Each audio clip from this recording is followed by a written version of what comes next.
feels good to be here out at this beach. Fucking being here is a very good feeling, man. We're on TV. Okay. This is a nice place, right? It's beautiful. A lot of negative ions, which are a very positive thing to have, Right. is negative ions. I know, I have picked up on the weather and native ions. Yeah. When it rains, you always feel like talking, having a conversation, having a glass, having a cup of tea to brighten your spirits. Going doing a session tonight. Right, yeah. Yeah. It's beautiful. Sure. Sure. Towards where? You like this? No, you want to... Oh, back towards you. Toward us. Oh, okay.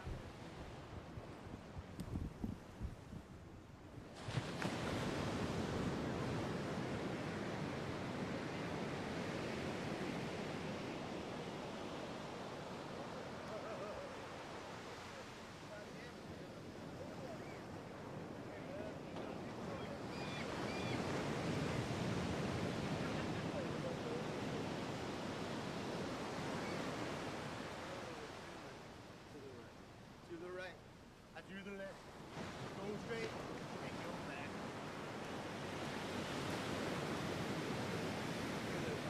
Oh, I know they're still watching.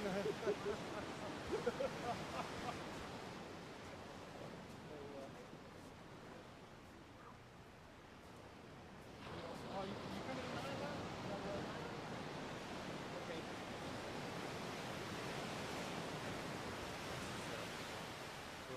What I like to say to these people, Beach Boys is as solid as this rock. You understand? Rock of Gibraltar. Solid as this rock. The Rock of Gibraltar Right. still stands.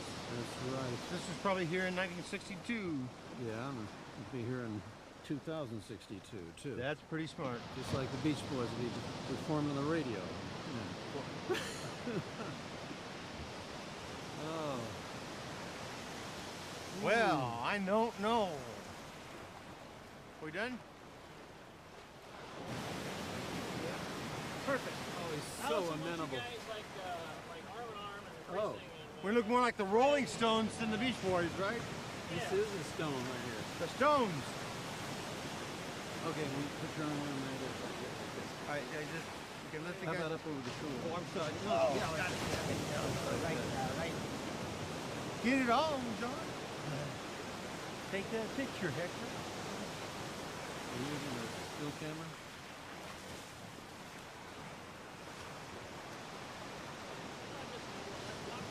Okay. Sure. Good to go. It's like Small crew. somebody's drunk and we're trying to get home. But I'm walking him home. He's drunk. All right. All right. You done? I think so. Any All right. guys name? All right, thank you. Thank you. Thank you, And sir. thank you. And thank you.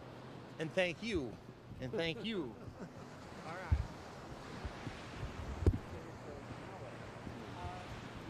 With me, and then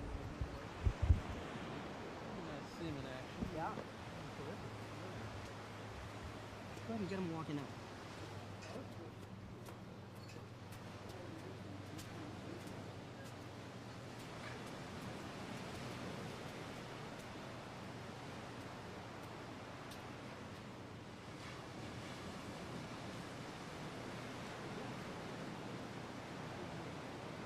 While ago.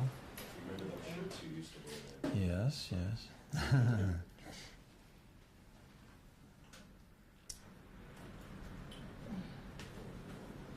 Stand by. Gate sound is ready in 5 seconds, I'm sure. Yep. And speed. Mike, over the years, you've given all of us a lot of good vibrations. The Beach Boys. What has all of this meant to you? We all have our individual feelings about your music that has stayed with us. What's it been for you? Well, it's been a lifetime of incredible impressions and experiences.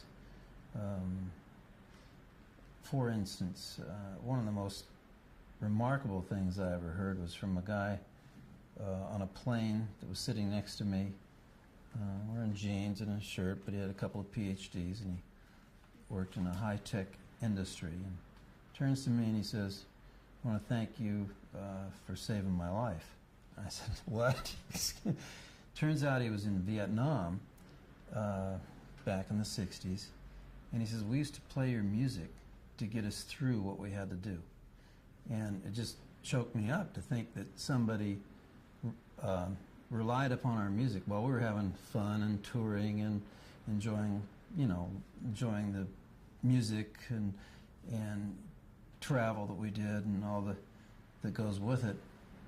Here, a group of people, just like Good Morning Vietnam, but the real deal, that had such an emotional impact on their lives. And so that really got me. And another pilot one time slipped me a note saying the night before we shipped out to Vietnam waters, my girlfriend and I spent the night, together and playing Surfer Girl and stuff like that. And so, I'm going, whoa, that's heavy, because that's real life experiences. And on a more personal level, when you walk out in front of the Washington Monument grounds on July 4th and see 750,000 people give you a standing ovation before you do anything, that's pretty serious.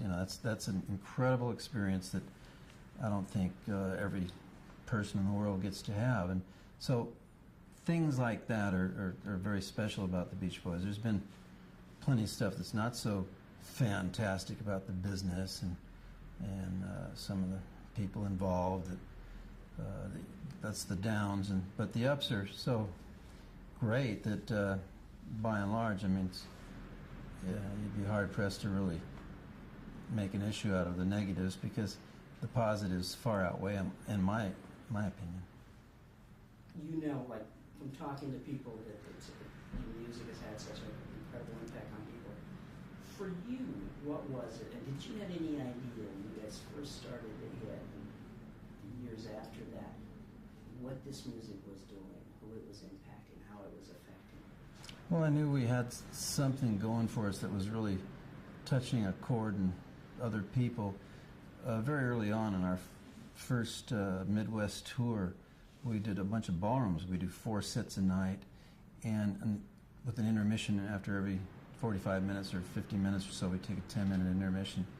And then we pack up our stuff and drive to the next town. Well, we got to Lake Minnetonka at a place called Danceland, I think it was, in about 1963, and we just had Surf and Safari out on the radio, and the place was sold out, and kids were breaking the windows to get into the dance hall because they wouldn't let any more in.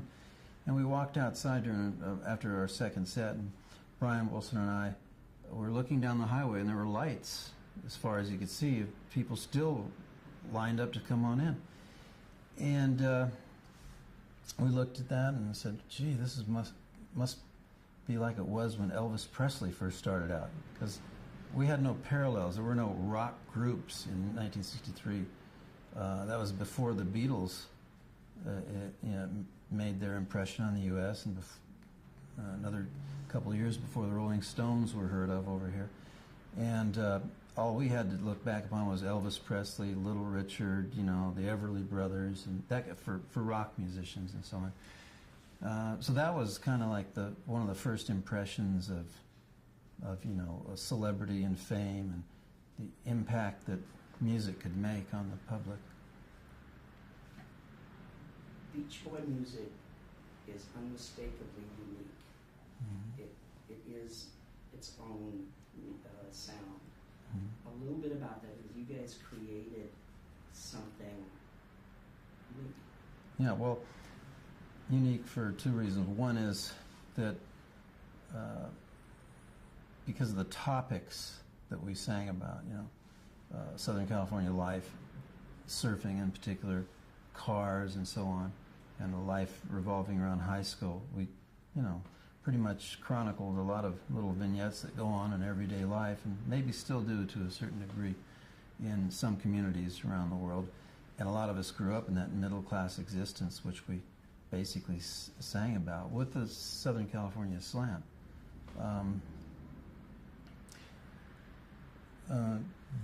But the distinguishing characteristic about the Beach Boys, I think, is the harmonies and the arrangements of the songs, which is Brian Wilson's forte. That's his strong point, is his incredible sense of harmony and his ability to structure and arrange songs that have a lot of information that's very delightful to the ear in just a few seconds. And all our records were only about 2 minutes long, maybe 3. Good Vibrations was about the longest.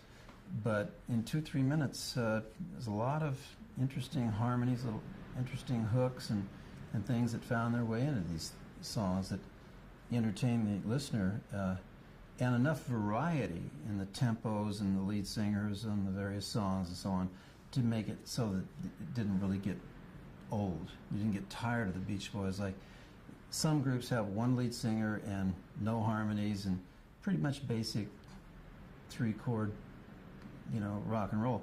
Whereas with Brian, you might find some incredible harmony thing going on, which is, whoa, how do you do that? And that was always a nice challenge for us to be able to combine some real refined, really kind of far out harmonies with something that was commercially acceptable at radio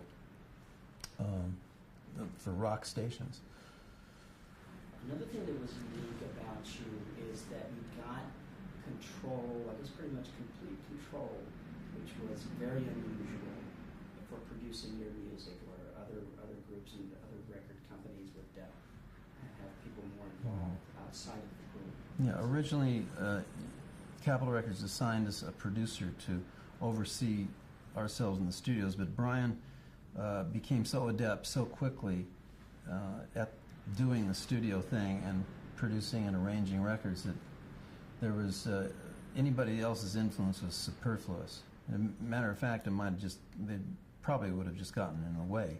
And so it's quite true that we would go into the studio on our own and come out with a finished product and just deliver it to the record company. Tell me a little bit about songwriting, because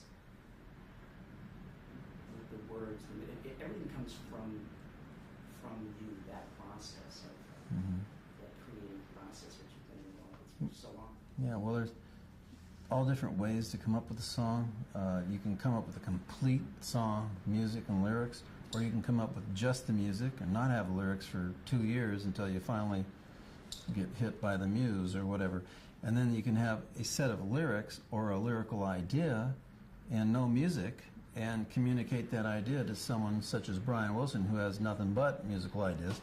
And that's, for instance, we did a song called Do It Again. I went to the beach with some friends. I went surfing with some high school buddies sometime back in the late 60s, and I came back and said to Brian, well, we ought to do a song about surfing again, Do It Again.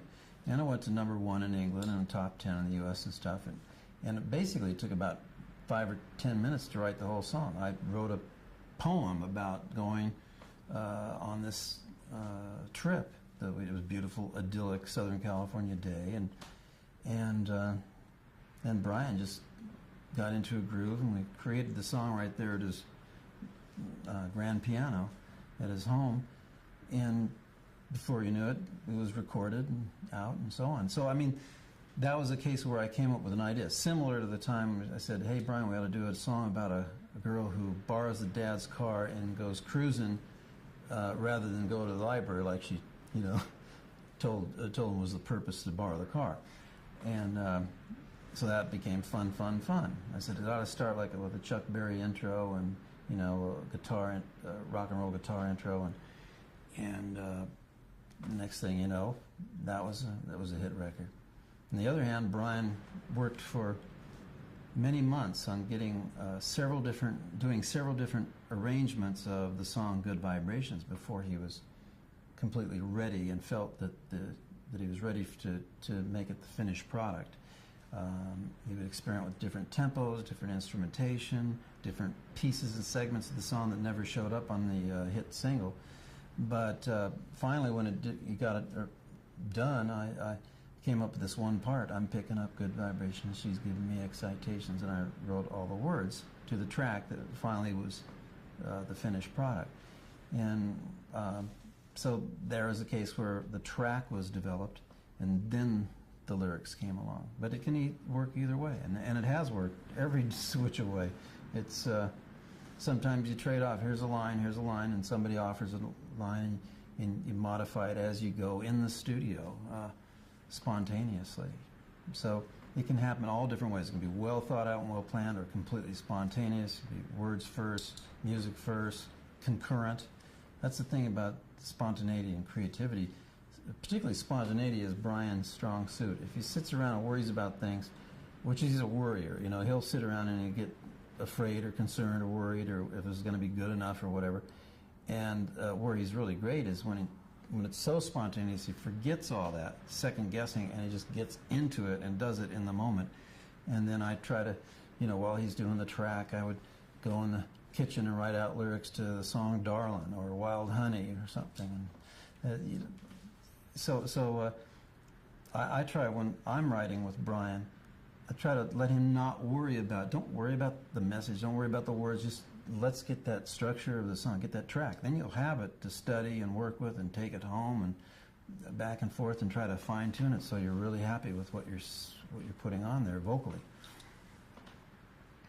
Another thing about the Beach Boys is that it's family, brothers, cousin. You know, tell me about that, because you know most groups are, you know, they're just people who happen to come together for some reason. Yeah, well, it's true. Brian and I are first cousins. My mom and his father were brother and sister, and we grew up in an atmosphere, a family atmosphere of lots of music. My mom was into having recitals at home, and she was a real patron of the arts, sort of on a local neighborhood level.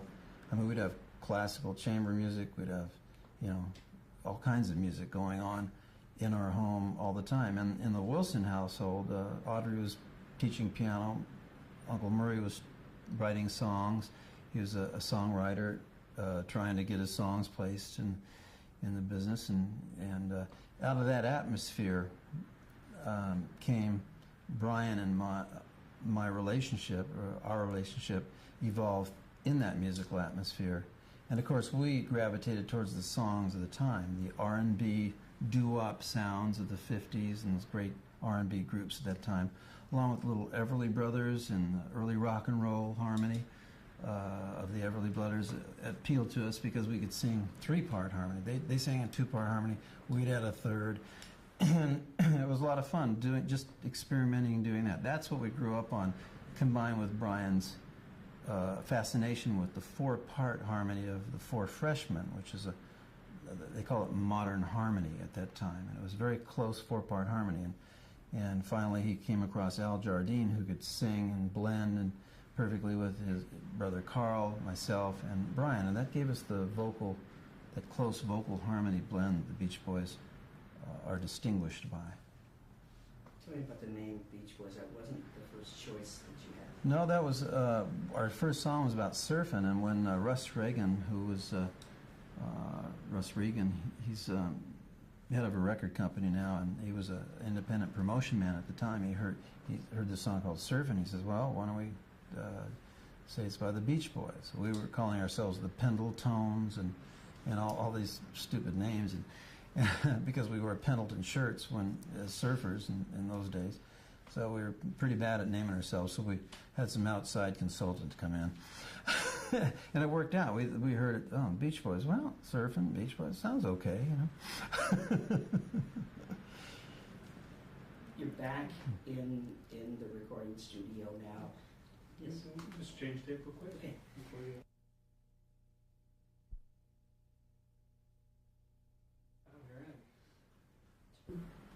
Gut. Das ist gut.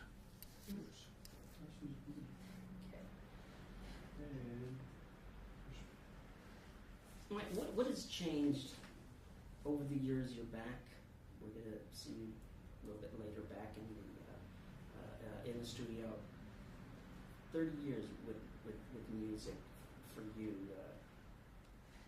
Long time. Well, there's a lot of changes, you know, but technologically and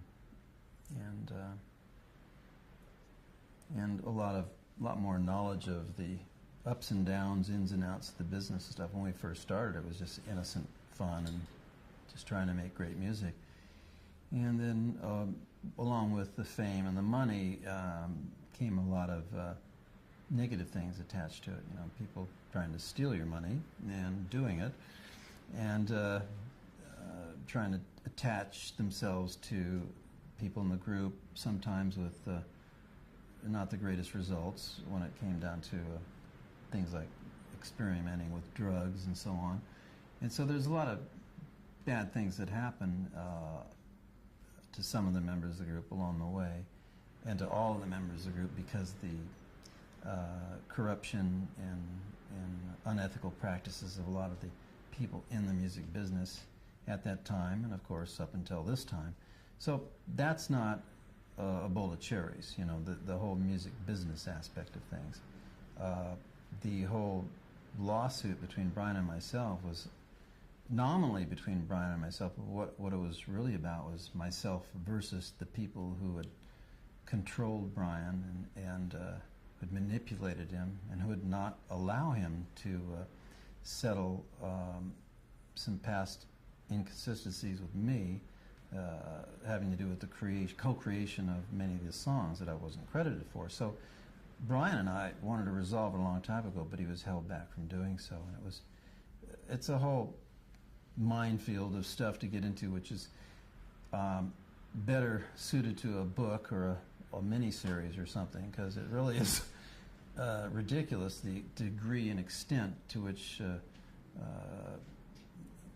Beach Boys have been manipulated and abused, not only by outside people, but by people like Murray Wilson, my uncle, and Brian's father, who, you know, for instance, sold all the rights to the publishing of all our songs to Herb Alpert and Jerry Moss over at A&M Records, their publishing division, in a really screwed up deal, which, I mean, someday that'll all be settled, I'm sure, somewhere in the karma combine up in the sky, but it wasn't fun going through all that.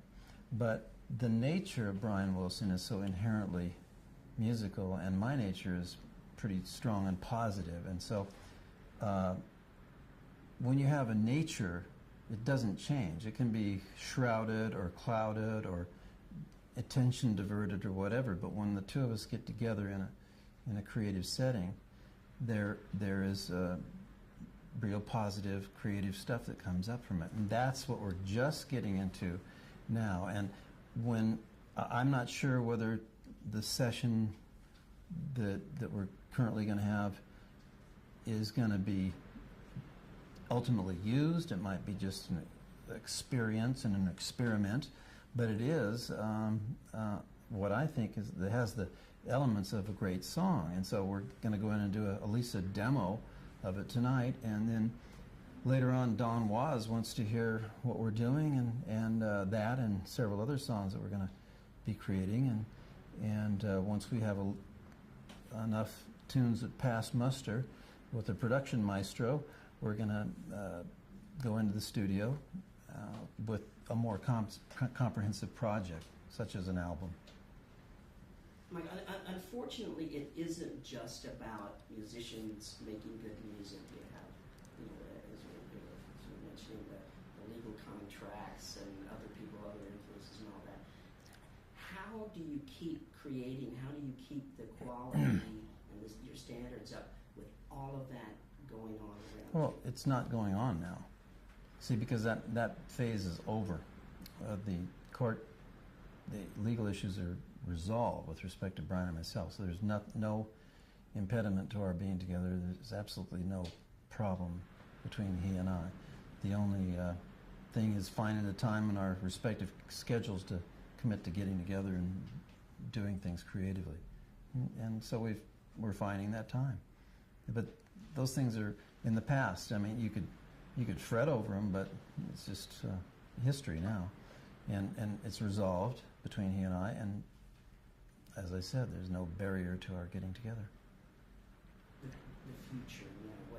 What more do you want to do? Are there areas you want to get into? I mean, your music is still relevant. It's still here. I think that the only way to go for the Beach Boys is to do very uplifting, positive, almost philanthropic kind of philosophical kind of things. I mean, you're not going to be credible doing "Ooh Wee Baby, I Love You So Much," and you're not going to be terribly credible reprising, Surf City Part 2.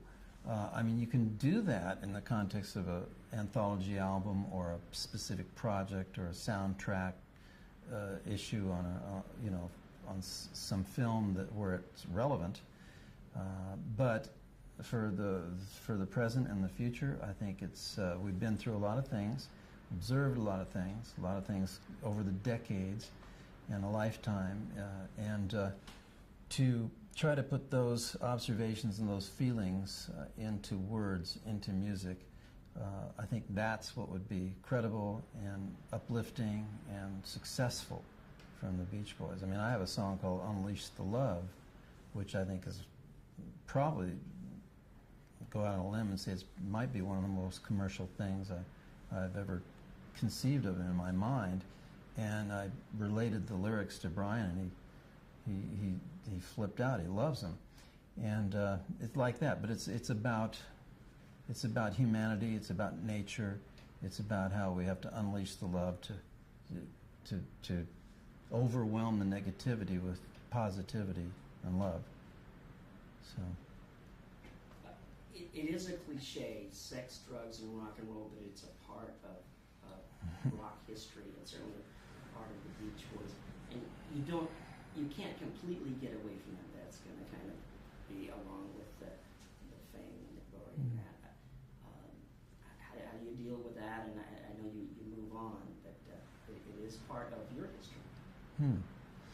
Well, drugs impacted upon the group, and definitely made its inroads, particularly in Dennis and Brian's life, but myself and Al Jardine and Bruce Johnston and Carl Wilson have managed to come through all that 60s and so on stuff relatively unscathed in that department. But so I don't know, it is a cliche, as you said, and you have to look at it on an individual basis. There are a lot of tragedies, but that's kind of like ignoring, I think in the Beach Boys case, ignoring the overwhelming body of work and positivity and the thousands of concerts that we've done that have created tons of good vibrations and fun for people. And I think that's our major contribution as a body of work and our efforts and playing that music in front of millions of people in person.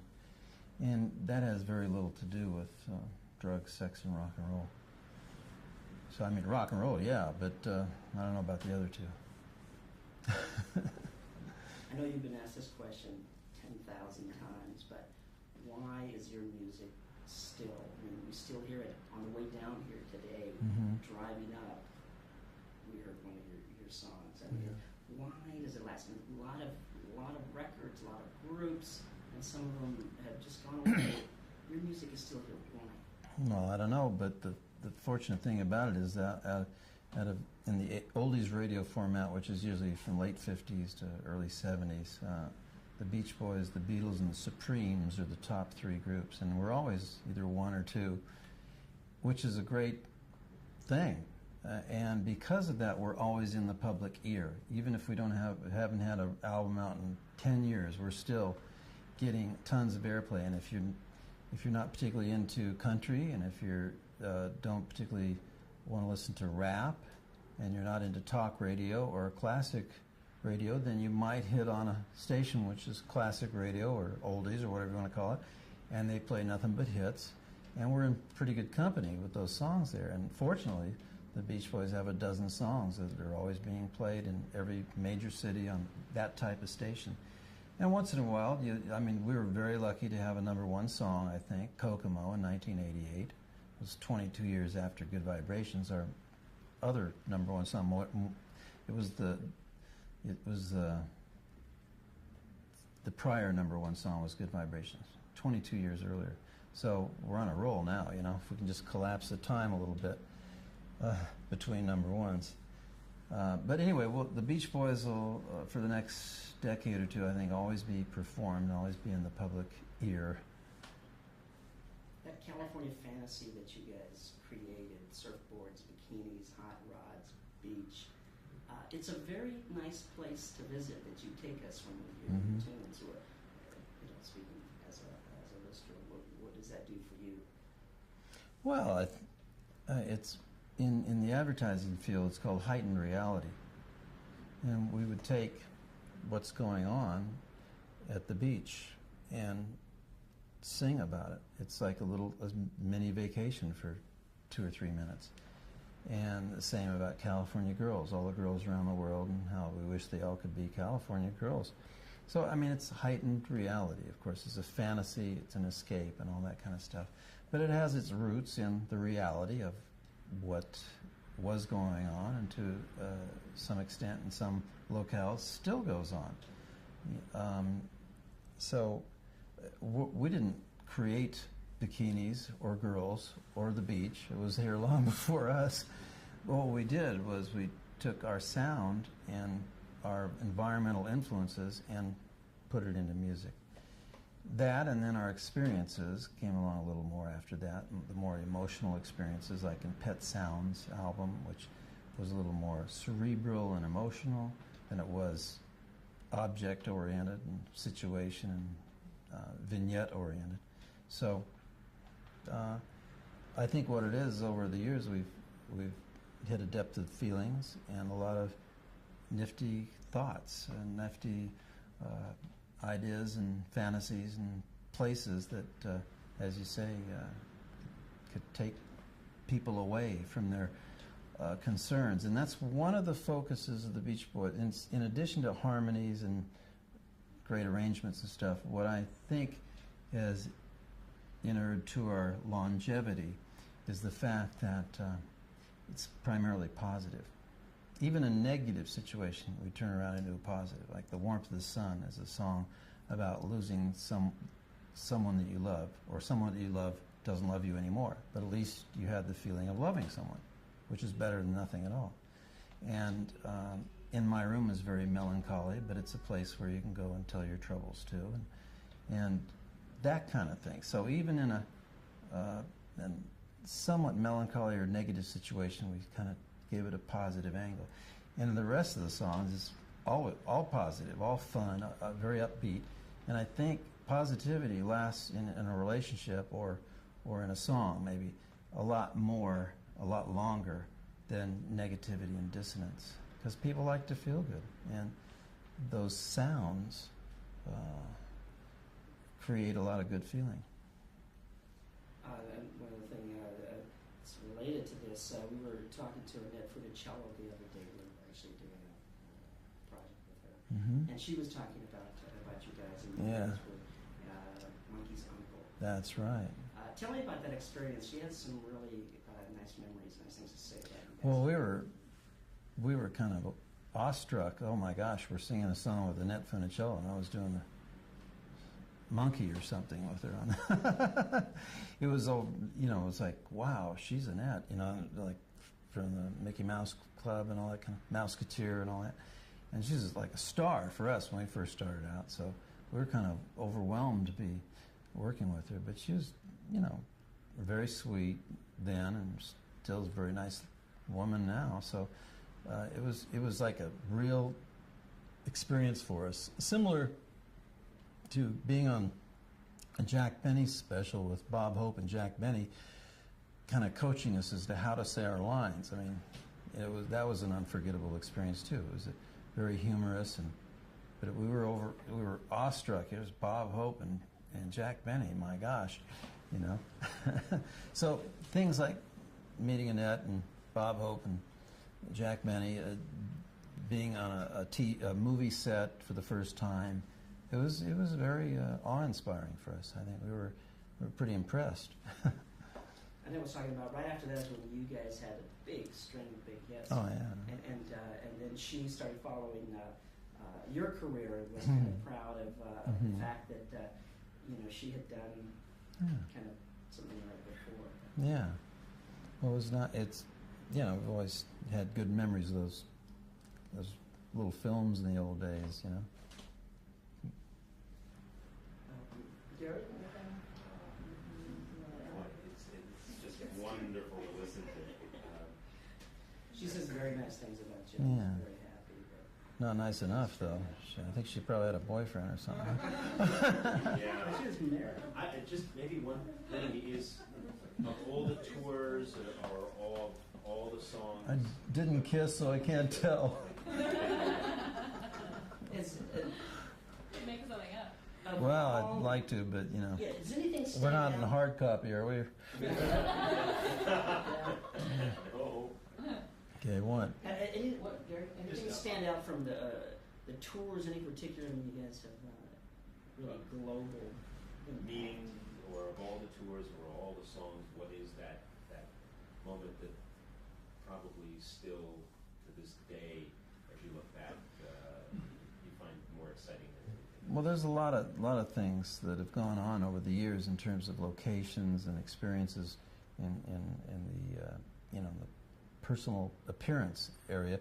I remember flying on our charter plane into Czechoslovakia just 6 months after the Russians had invaded the place, and there were MiG jets lined up on one side of the runway and 100 or 200 tanks on the other side, and they were suppressed. And that night the next night we played in a downtown old town hall, and it was so packed in there that the walls were perspiring. They were glistening, you know. And the people, it whistled and yelled at the same time. It was deafening, and we represented America and freedom from oppression, you know. And so, like, being right there with the Russians, like, just feeling that oppressiveness and seeing the spirit of those people and how they identified with us because we're from America, that was pretty special. And of course, I mentioned earlier July 4th, Washington, D.C., when you walk out and have 500,000 people or more give you a standing ovation before you do anything, that's kind of special too.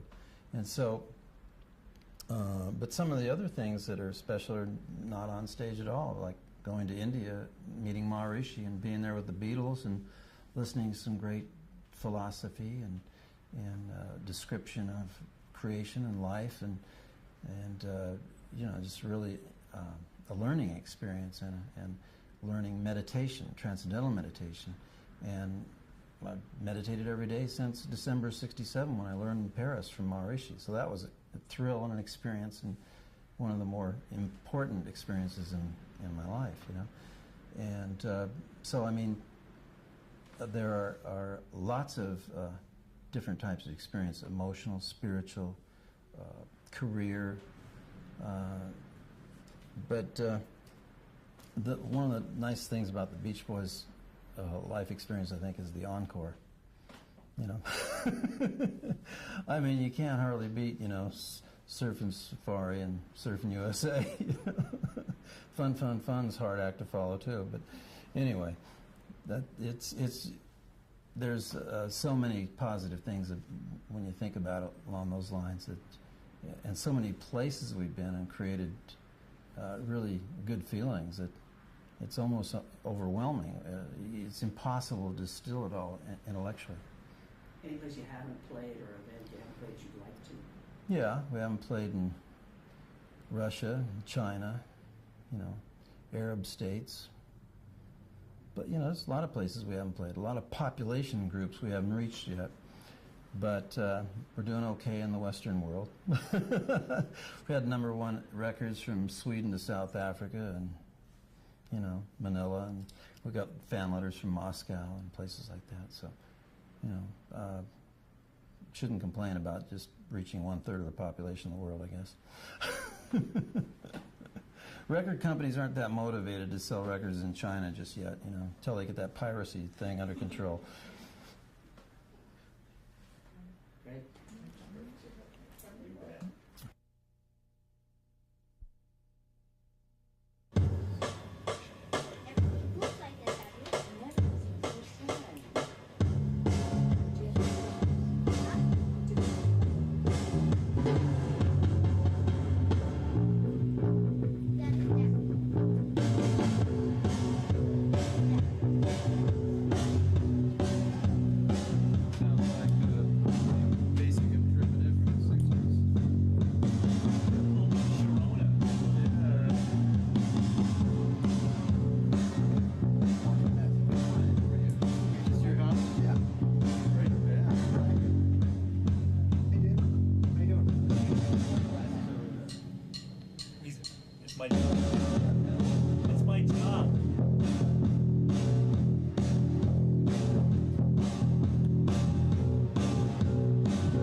pedals or something? Like.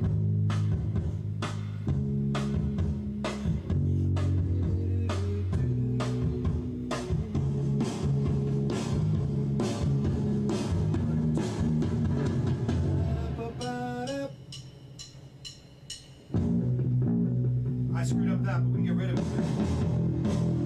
So this is the fade out, right? Brian? Yeah.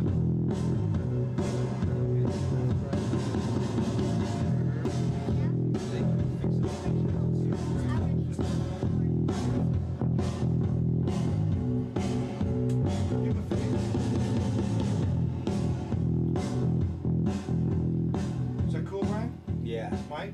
Yeah. Is that right? Yeah, sounds good. All right. You might want to maybe just fix a couple of those little surf riffs that sound a little weak, you know, a little dire. Okay. The bass surf. You want to double that? Yeah, double it, and maybe double it on a. We got the six string. bass too. You know. Is Carl here? It's supposed to be Carl. Mm-hmm. Did you get rid of that one mistake I made? Yeah. Just the instruments. He's turning on the drums, the bass.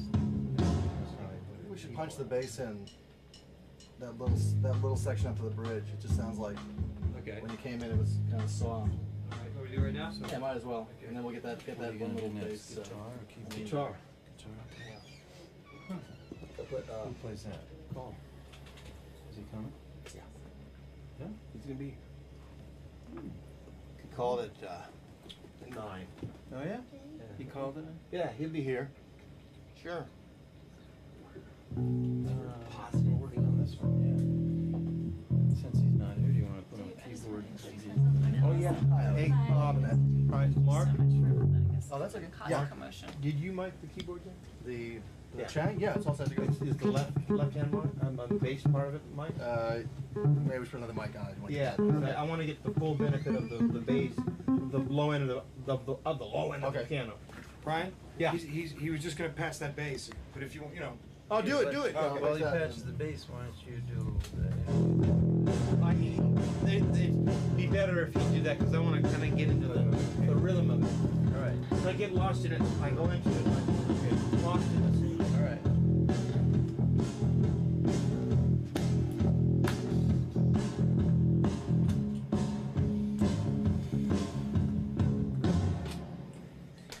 Okay, great. Get rid of my Let me mistake. find the mistake. It's not gonna screw anybody else up. It doesn't really matter.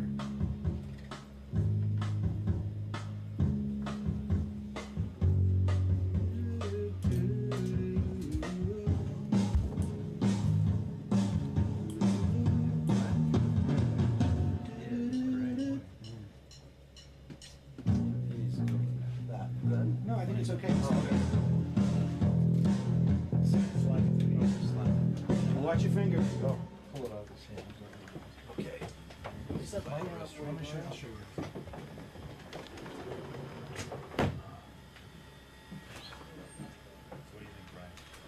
I love it. What's it called? I fucking love it. It's called Baywatch Night. It was a TV show called Baywatch Night. Mike and I rode the other day in Lake Tahoe. Great. It's a pretty good song. Who sings lead? Mike. Carl's gonna be here momentarily. Tell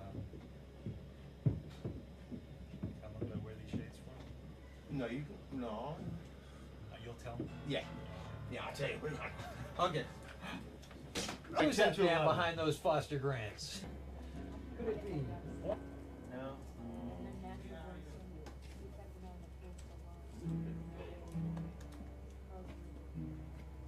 Hey, dogs swim. They know how to swim. They would have loved it.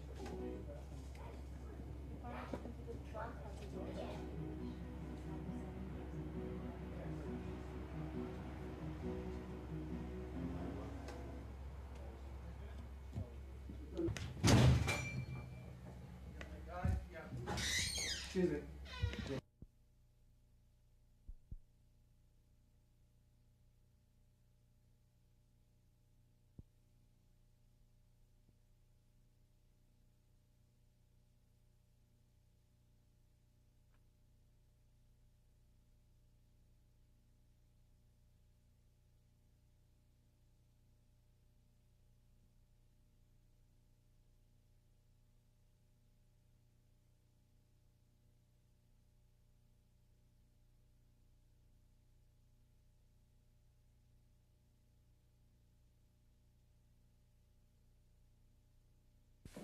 Okay.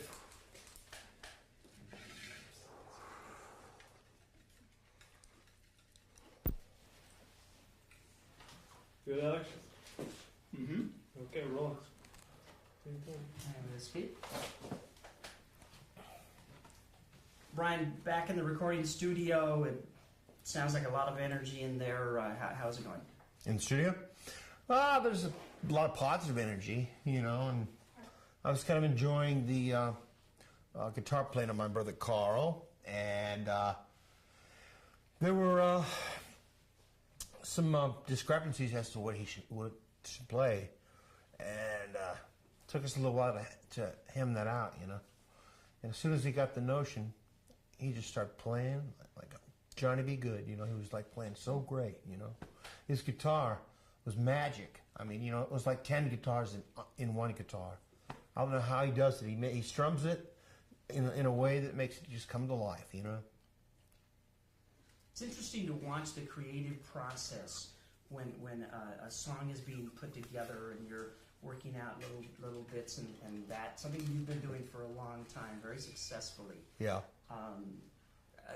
Tell me about that, because you have that good energy going, and you're making something work. Yeah. How is that? Explain that to us, because you know we see well, you doing it. You mean the creative process? It it starts, you know, like, you know, there's a producer and there's an artist. Okay, it starts with the producer, and he says to the artist, play this, you know, and the artist instantly takes it and runs with it, does his own thing, you know. So it spreads, and then it goes to another person, you know, and before you know it, the whole room is just totally vibing out, you know. Earlier today, we got you and Mike walking down by the beach. Yeah. Mike is here now. What's it like being back together? It's nice, you know. The guys kind of they really do need something. They need a new record, you know. They had Kokomo in 1988, right? And they haven't had anything for 5 years. So it's time they had a good rock and roll record, you know, for the public, and some ballads, you know, a little of each, you know. Brian, the Beach Boys music, it plays. We heard it today on the radio. Why has it lasted? Why is it so classic? And we still enjoy it today. The old records? The old records. Really? Did you ever hear Server Girl? Yeah. That was one of our best, I think. Let's see. Well, I think at this juncture, you know, I can't separate this from what we're doing in there, you know. So for that reason, it's a little scary for me tonight, you know. It's a little frightening. But first of all, it's very illogical, you know, how people could meet up in one place at the same time, you know, and they'd work, you know. So I have to fight out that illogical feeling, you know. So I go overboard. I'm very logical and straight, you know, and non-sexual, you know. I feel on the spot to come up with something pretty great, you know. And I'm doing it, but it's real scary for me tonight. You know, I'm real scared tonight, and I'm doing good. Talk about your music, and I was saying that it still plays. We still enjoy it because it was unique. It had style. Right. Tell me a little bit about that. We enjoy it. Really was unique. I don't know how else to say it. Your sound, the Beach Boys sound. Oh, the sound? Well, yeah. I correlate the Beach Boys to the Bee Gees, you know. Like, you know, Barry Gibb of the Bee Gees has arthritis in his hands, and they had to cancel a world tour because of that, you know. But we were when they come in town, I was going to invite the Bee Gees down to the studio and have them cut with us, you know. What do you think when you hear some of the older hits, some of the surf music and that? We still enjoy it. What's it like for you? And I know you're doing things now and you're moving on and right. and you're creating, but you know that sound is so classic that it's going to be enjoyed for many more years. Yeah. Who would you correlate? Who would you draw a parallel with for the Beach Boys? Another act. It's hard to draw a parallel. You guys are unique in that sound and that California fantasy sound, and it's just very different. And it's you. Nobody has been able to copy it. A lot of people have tried. Yeah, I know. How do I explain this? I think the Boys, you know, started out in 1962, and they toured the country, and they got into a thing where they had to keep touring, you know, because they felt like if they didn't, then they were like failing in God's eyes, you know. So they did. So I conjured up in my brain that the Beach Boys were Phil Spector's messengers, his kind of music, his kind of energy, you know, and the Boys went out and spread that around, you know. It was your kind of music, though. You created it, and you put those sounds and the words Yeah. and the melodies, and something to be very, very proud of. And the rest of us enjoy it very much. Yeah. Well, I'm proud of it. You know, who knows what's going to happen? I mean, you know, another Beatles mania thing might happen. You know, who's to say? You know, but it's scary. That's the one thing for sure tonight. Is I'm scared to death. And when I go home, I'm going to really think about it. I'm going to think about just what it was here tonight and what it took to get this, you know. And I'm going to take a nice hot bath, and I'm going to go to bed, and I'm just going to completely go to sleep and dream about the Beach Boys tonight. You have to be very proud about what you guys have left us, the legacy Thank you. that you've left us. Thank you very much. The Beach Boys love their fans, you know. They love their fans, and they promise, the Beach Boys promise, they will bring some really good music to their fans. Thank you. All right. Microphone. Oh,